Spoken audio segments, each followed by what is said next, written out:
Hi friends, welcome back to my channel. ఇప్పుడు మీకు వీడియోలో చెప్పబోయేది ఏంటంటే, మనకి ఇదివరకు ప్రీవియస్ వీడియోలో లేడీస్కి ఫ్రీ బస్ అనేది చెప్పాం కదండి. అట్లాగే ఇంకేనా జస్ట్ ఎక్కువ రోజులు లేదండి, ఇంకా జస్ట్ 3 days అంటే ఆగస్టు 15వ తారీఖు నుంచి మనకి లేడీస్కి ఫ్రీ బస్ అనేది మన ప్రభుత్వం తీసుకొని వస్తుంది. ఆ లేడీస్కి ఫ్రీ బస్ మనం జర్నీ చేయడానికి మన దగ్గర ఏమేమి క్యారీ చేయాలి అని అంటే, జస్ట్ ఒక ఆధార్ కార్డు లేదా రేషన్ కార్డు లేదా ఓటర్ కార్డు, ఈ మూడిట్లో ఏదో ఒక గుర్తింపు కార్డు మన దగ్గర ఉంటే చాలండి.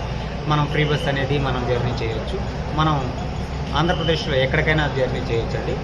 మనకి ఫ్రీ బస్సు ఏ బస్సు ఎలిజిబిలిటీ అనేది మీకు పోయిన వీడియోలో చెప్పాను. ఏ బస్సు ఎలిజిబిలిటీ కాదో మీకు ఇప్పుడు ఈ వీడియోలో చెప్పట్లేదండి, చూపిస్తాను. క్లియర్గా చూడండి, ఈ వీడియోని స్కిప్ చేయకుండా ఎండ్ వరకు చూడండి. మీకు ఒక పోస్టర్ టైప్ అంటే అన్నీ రాసుకున్నాము, పోస్టర్ టైప్ చూపిస్తాను, దాంట్లో చూడండి. అట్లాగే ఏ ఎలిజిబిలిటీ బస్సెస్ కూడా దాంట్లో చూపిస్తాను, దయచేసి చూడండి.